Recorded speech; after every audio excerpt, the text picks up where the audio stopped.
నమస్తే మేడం. అహింస మెడిటేషన్ ఛానల్కి మీకు స్వాగతం మేడం. ముందుగా మీ పేరు, మీ ఊరు, ఎక్కడి నుంచి వచ్చారు, మీ ధ్యాన జీవితం, ధ్యాన అనుభవాల్ని అహింస మెడిటేషన్ ఛానల్ ప్రేక్షకులకు వివరించవలసిందిగా కోరుకుంటున్నాం మేడం. ధన్యవాదాలండి. నా పేరు విజయభారతి. నేను నరసాపురం నుంచి వచ్చాను. నేను 2007లో ధ్యానంలోకి వచ్చాను. 2007 దగ్గర నుంచి నాలో శారీరకంగా కానీ మానసికంగా కానీ అనేక మార్పులు జరిగాయి. ముఖ్యంగా ఏంటి అంటే నా మొహం మీద చాలా మచ్చలు ఉండేవి. ఆ మచ్చలన్నీ ధ్యానంలోకి రాగానే తగ్గిపోయాయి. మరి ఈ ధ్యానాన్ని నాకు ప్రసాదించినటువంటి ముందుగా గురుగారు పత్రిజీ మహారాజు గారికి, వనమాల పత్రి మేడం గారికి ధన్యవాదాలు తెలుసుకుంటున్నాను. మరి ఇక్కడికి వచ్చిన తర్వాత నా మొహం మీద మచ్చలే కాకుండా నా కుడి చెయ్యి ఏ వస్తువు పట్టుకున్న బాగా లాగుతూ ఉండేది. ఇప్పుడు నాకు అలాంటి బాధలు ఏమీ లేవు. ఇటీవలే నాకు కొంచెం సయాటిక్ అలాగా పెయిన్ కింద వచ్చిందండి. ఈ మధ్య ఒక 1 year కింద. అది 1 గంట నేను ధ్యానం మీద దృష్టి పెట్టిన తర్వాత నాకు ఆ నడు నొప్పి, తర్వాత ఈ సయాటికా కూడా తగ్గిపోయింది. ఇది నా లేటెస్ట్ అనుభవం. తర్వాత మానసిక అనుభవాలు ఏంటి అంటే నాకు విపరీతంగా కోపం, విసుగు, చాలా సహనం లేకుండా కూడా ఉండే పరిస్థితి వచ్చేది.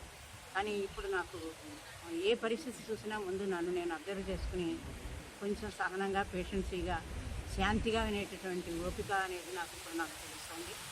అదిగాక ధ్యానంలో స్కిల్స్ వస్తాయని గత జన్మలో ఏమైనా మర్చిపోయినట్లయితే, సహాభ్యాసం చేసినట్లయితే, లేకపోతే పూర్వ జన్మలో ఏదైనా చేసినట్లయితే ఈ జన్మలో వస్తాయని చెప్పారు. కానీ ఈ జన్మలో నాకు వచ్చిన స్కిల్స్ ఏంటి అంటే, ఫస్ట్ నేను కోలాటాలలో నేను వర్క్ చేస్తాను, కోరస్ చేస్తాను.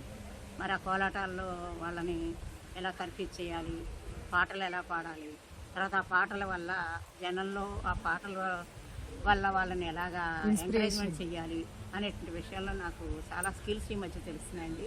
ఎందుకంటే మాకు ఈ మధ్య గత వినాయక చవితి దగ్గర నుంచి ఇప్పటిదాకా ఖాళీ లేకుండా ప్రోగ్రామ్స్ అన్నీ వస్తున్నాయి. మాకు అక్కడికి రండి, ఇక్కడికి రండి, ఇప్పుడు రేపు 12వ తారీఖున ఒక చోట ఉంది, 10వ తారీఖు ఒక చోట ఉంది, మళ్ళీ రేపు శ్రీరామనవమికి ఇంకా మేము కొన్ని ప్రోగ్రామ్స్ ఒప్పుకున్నాము. ఇవన్నీ ఈ ధ్యానం వల్లే స్కిల్స్ అనే విషయం నాకు. మీ టీం ఎంతమంది ఉంటారు మేడం? కోలాటం గ్రూప్? మేము కోలాటం గ్రూప్ అండి, రాజగోపాల భజన మండలి. అందులో మా టీం 30 మంది దాకా ఉంటాం, 30-40 మంది దాకా ఉంటాం. ఎక్కడికి వెళ్ళినా మమ్మల్ని పిలుస్తూ ఉంటాం. ఎక్కడ ధ్యాన మహాయజ్ఞాలు జరిగినా కూడా మీ ప్రోగ్రామ్ ఉంటుంది? ధ్యాన మహాయజ్ఞంలోకి ఇంకా రాలేదు, కానీ మామూలుగా కోలాటాలు అయితే చేస్తాం. అయితే మా వాళ్ళు ముందు ఏం చేస్తారంటే ధ్యాన మహాచక్రానికి డబ్బులు అయితే ఇచ్చారు. ఆర్థికంగా పత్రికలు ఏం చెప్పారంటే కొంతమంది డబ్బులు ఇవ్వడానికి పడతారు, కొంతమంది ధ్యానం చేయడానికి పడతారు, కొంతమంది సేవ కోసం వస్తారని అన్ని విభాగాలు మన ధ్యానంలో ఉన్నాయి కదా. అలాగే ఇప్పుడు మా టీం ప్రస్తుతం ఆ రంగంలో ఉంది.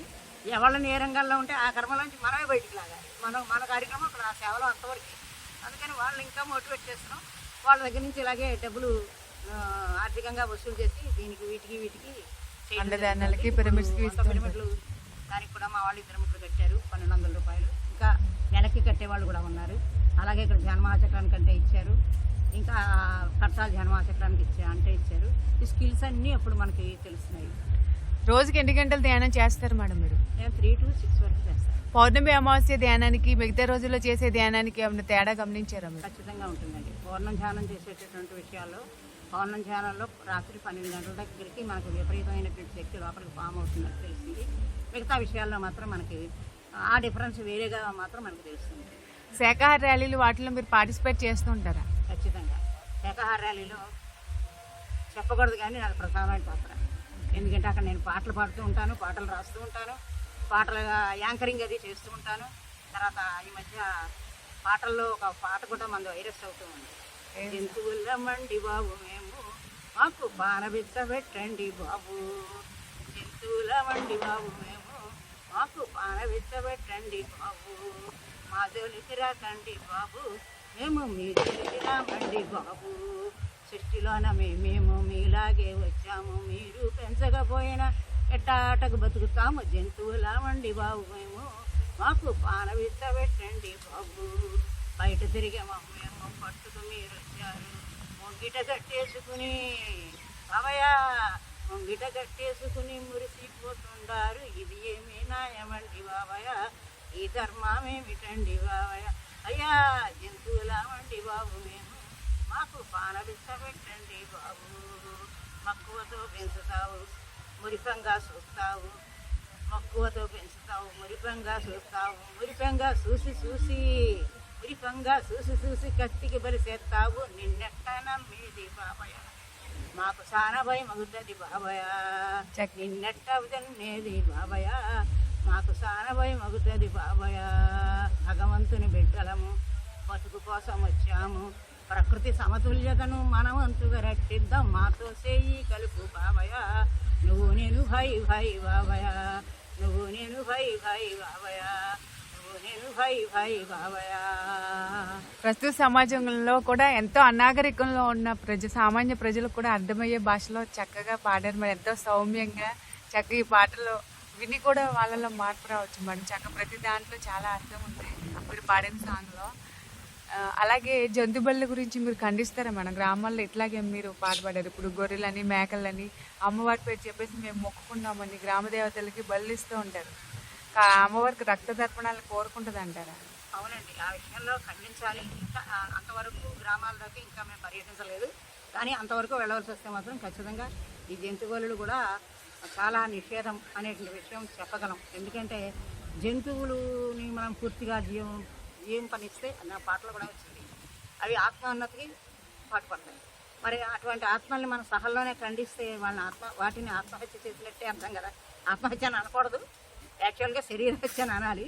ఆ ఆత్మకు మనం అడ్డుపడుతున్నాం కాబట్టి అది హత్య కిందే లెక్క. అందుకని చేస్తున్నాం కాబట్టి మళ్ళీ ఆ వంతులో కూడా మనం షేర్ చేసుకుని రేపొద్దున ఆ పాపం అనుభవించడానికి రావాలి. అందుచేత జంతువులు పూర్తిగా నిషిద్ధమని మన పెద్దవాళ్ళు చెప్పారు. మరి అది ఇప్పుడు ఏ రకంగా చూసినా కానీ జంతువులు అనేవి చాలా అరిష్టాన్నే సాధిస్తాయి. ఎందుకంటే వాటిని సడన్గా మనం చంపితే వాటికి తెలియదు, పాపం తెలియకుండా అవి చచ్చిపోయేటప్పుడు భయాన్ని, ద్వేషాన్ని, క్రోధాన్ని అన్నింటినీ వెలుగుచ్చుతాయి. మరి అవన్నీ ఎవరు చంపారు, ఎవరు కొన్నారు, ఎవరు 5 భాగాలు చేస్తారు కదా ప్రతీకర్మని. ఈ ప్రతీకర్మలో మనం కనుక అందులో ప్రోత్సహిస్తే ఏదో ఒక షేర్లో ఖచ్చితంగా మనం ఉంటాం. అందుచేత ఆ షేర్ని పంచుకుంటాం పద్ధతి కాదు. జన్మజన్మలకి మళ్ళీ తెలిసి అందులో ఈ విషయం తెలియకపోతే శిక్ష తక్కువే, కానీ తెలిసి చేసిన తర్వాత శిక్ష ఎక్కువ. అందుకని వచ్చిన పాపాలని ఎలా కడుక్కోవాలా అని మనం ఆలోచించేటువంటి పురోగతిలో ఉన్నప్పుడు లేని పాపాన్ని మనం ఎలాగా సమర్థిస్తాం. ఓకే మేడం, జంతు బళ్ళ గురించి చక్కగా ఎక్స్ప్లెనేషన్ చేశారు. అలాగే ఇప్పుడు భూమిని ఎలా రక్షించాలి? ఇప్పుడు చాలా మంది రైతులు ఉన్నారు, చాలా కెమికల్స్ వేసేసి భూమాతను కూడా ఏడిపించేస్తారు. ఇప్పుడు వాటర్ రావనివ్వండి, పొల్యూట్ అయిపోతుంది. దాని గురించి మీరు ఇచ్చే సందేశం ఏంటి? ఈ కెమికల్స్ కూడా ఇప్పుడు కాకపోతే రేపన్నా మనకు ప్రాణాంతకం. అప్పుడే కాదు, ఇప్పుడు కూడా ప్రాణాంతకం. ఎందుకంటే ఇదివరకు మనం స్వచ్ఛమైనటువంటి పంటను తినేవాళ్ళం, అప్పుడు మనం ఆరోగ్యంగా ఉన్నాం. అప్పుడు మనం తిన్నాం కాబట్టి ఇప్పుడు ఈ మాత్రం ఆరోగ్యం ఉన్నాం. మనం వెనకాల జనరేషన్కి ఆ మాత్రం ఆరోగ్యం కూడా లేదు. ఎందుకంటే అప్పుడు మనం సజ్జనాలు తిన్నాం, దొడ్లో పండినటువంటి వంకాయ, దొండకాయ, తర్వాత పొట్లకాయ అన్నీ కోసుకుని తిన్నాము. చక్కటి పంట, సంవత్సరానికి ఒకటో సాలవా దాడో ఒకటే ఉండేది, చక్కగా ఖచ్చితంగా ఉండేది. ఆరోగ్యం ఇప్పుడు సహం కెమికల్స్ ఉంటే సహం పురుగులు తింటే సహం నువ్వు తింటావు, ఒకటి పురుగులు తిన్నావు నువ్వు తింటావు, పురుగులు తిన్నావు నువ్వు తిన్నప్పుడు నీకు ఆరోగ్యం ఎక్కడి నుంచి వస్తుంది? నువ్వు లేనప్పుడు నువ్వు అలా తింటున్నప్పుడు రైతులు కూడా అలాగే చేయాల్సి వస్తుంది. మన పూర్వీకులు మనకి ఎంతో స్వచ్ఛమైన భూమిని, నీటిని అందించారు. కానీ ఇప్పుడు ప్రస్తుతం తరాల వల్ల వాటిని బాగా కలుషితం చేసేస్తారు. మన తర్వాత జనరేషన్ వాళ్ళకి మనం అలా ఇవ్వాలంటే ఏం చేయకుండా ఉంటే, మన తర్వాత జనరేషన్ వాళ్ళకి అలా ఇవ్వకుండా ఉండాలంటే మనం ఇలాగా మందులు వేయకుండా మనం చెప్పాల్సింది ప్రకృతి నీటిని అందించడం, ప్రకృతి వ్యవసాయం చేయటం, మందులు లేకుండా ఇలా చేయటం. మనం వీలైనంత వరకు ప్లాస్టిక్ కవర్స్ కూడా మానేయాలి మొత్తం అంతా. మందులు కూడా సాధ్యమైనంత వరకు తగ్గిస్తున్నాము. ఇంకంతా కూడా పొల్యూషన్ కాకుండా చేయాలి. ఓకే మేడం, మీరు రోజుకి ఎన్ని గంటలు ధ్యానం చేస్తారు మేడం? నేను 2 hours చేస్తాను. 2 hours. 3 to 6. మీరు ఇంట్లో ఎక్కువ చేస్తారా, పిరమిడ్కి వెళ్ళి ఎక్కువ చేస్తారా మేడం? ఇంట్లోనే ఎక్కువ చేస్తాను. ధ్యానం అంటే నా దృష్టిలో కళ్ళు మూసి కూర్చుంటాం ఒకటే కాదండి, కళ్ళు తెరిచేటువంటి ప్రతి పని ధ్యానం. కోలాటము ధ్యానం, పాట పాడటం ధ్యానం. ఆ రోజు అసలు రోజు వల్ల మనకి వల్ల ఎవరికి చెడు జరగకూడదు, హాని జరగకూడదు, ఎవరి వల్ల మనకి హాని జరగకూడదు. పొల్యూషన్ మన థాట్ వల్ల కూడా. అందుకని ఎప్పుడు మనసుని ప్రశాంతంగా ఉంచుకోమంటారు. ప్రశాంతంగా మనసుని ఉంచుకునేందుకు చాలా మనకు మార్గాలు ఉంటాయి, అందులో ధ్యానం ఒకటి. మీరు బుక్స్ ఏమైనా చదువుతూ ఉంటారా మేడం? ఈ మధ్య చదవట్లేదండి, ఇద్దరికి చదివేదాన్ని. మీకు నచ్చిన పుస్తకం, మీకు బాగా నచ్చిన, మిమ్మల్ని ఇన్స్పిరేషన్ చేసిన బుక్ ఏంటి మేడం? మరణం లేని మీరు. దాని నుంచి మీరు ఏం నేర్చుకున్నారు? ఆత్మాయణ ఒకటి. మరణం తర్వాత జీవితం అనేది ఎంత మాధుర్యంగా ఉంటుందని తెలుసు నాకు ఇప్పటికీ అప్పటికి అదే నేను నేర్చుకుంటున్నాను. ఓకే మరి ఇంకేమైనా మీరు ధ్యానం చేసినప్పుడు మీ తాడే అనుభవాలు కానీ లేదా పత్రిసార్తో మీకున్న అటాచ్మెంట్స్ కానీ ఏమైనా? పత్రిసార్తో నాకున్న అటాచ్మెంట్ ఏంటంటే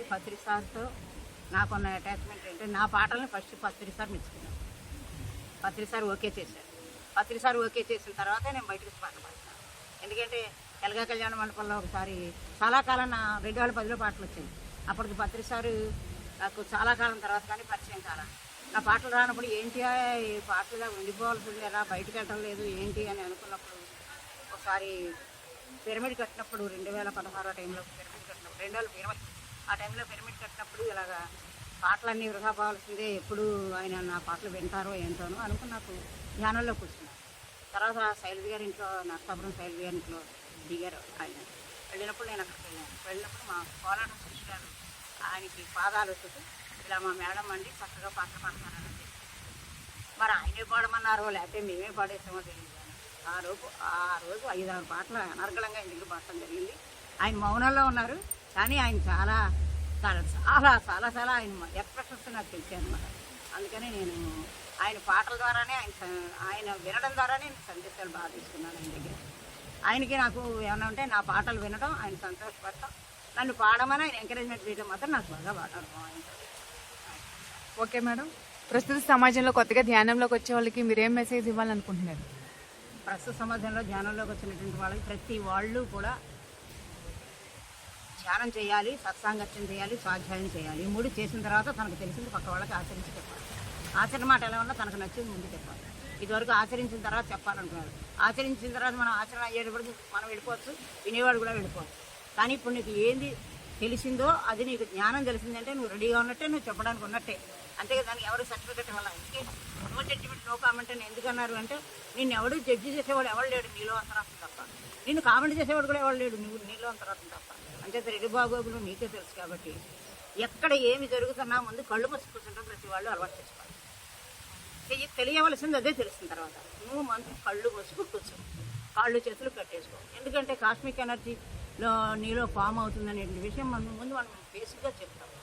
తర్వాత మన వాళ్ళు చెప్తారు కరాకరే వస్తే లక్ష్మి, రాత్రి పడుకున్న తర్వాత పొద్దున్నే అరిచేయి చూసుకోము. కానీ శ్లోకంలో ఏదో ఉంది కరాకరే వస్తే లక్ష్మి, కరలక్ష్మి సరస్వతి, కర్మధ్యే సరస్వతి ఇవి ఉన్నాయి. కానీ దానికి వేరే అర్థం ఉంది. కరాగ్రే లక్ష్మి, కరమధ్యే సరస్వతి, కరములే గౌరీ. మన అరిచేతిలో పార్వతి లక్ష్మి సరస్వతులు కొలువు లేకంగానే అరిచేతులు చూసుకోమని. ఇంకో కారణం కూడా ఏంటి అంటే నీలో పడుకున్నప్పుడు కలలు పోను కొద్దో గొప్ప ఎంతో అంత కాస్మిక్ ఎనర్జీ నీ లోపల ఫామ్ అయిపోతూ ఉంటుంది. అది కన్ను తెరిచే వరకు కూడా నీ దగ్గర ఉంటూనే ఉంటుంది ఫుల్గా. ఉన్నప్పుడు నువ్వు కన్ను తెరిచిన తర్వాత దేని వంక చూస్తే ఆ శక్తి దానికి వెళ్తుంది. కానీ దేని వంక చూస్తే ఇప్పుడు నువ్వు చూస్తే దేని చూస్తావు, నీ పంజరబంధం చూస్తే దాన్ని చూస్తావు, లేకపోతే అద్దాన్ని చూస్తావు, లేకపోతే నేలను చూస్తావు, కిటికీని చూస్తావు. దానికి అంతకంటే ఏం చూడవు కదా. కానీ నీ చెయ్యి నువ్వు చూసుకున్నావు అనుకో ఆ శక్తి దాంట్లోకి వెళ్ళి అది మళ్ళీ నీలోకి వస్తుంది. దానివల్ల ఇంకా శక్తి అన్నట్టు.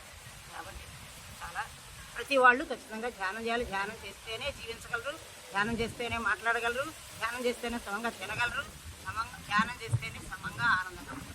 ఓకే మేడం, మీ వాల్యుబుల్ టైంని మా కోసం స్పెండ్ చేసి ఎంతో విలువైన ధ్యాన విషయాన్ని అందించినందుకు మీకు చాలా ధన్యవాదాలు మేడం. దయచేసి అందరూ ఏఎంసీ అహింస మెడిటేషన్ ఛానల్ యూట్యూబ్ ఛానల్ని లైక్ చేయండి, షేర్ చేయండి, సబ్స్క్రైబ్ చేయండి madam. Thank you madam. Thank you. ధన్యవాదాలు.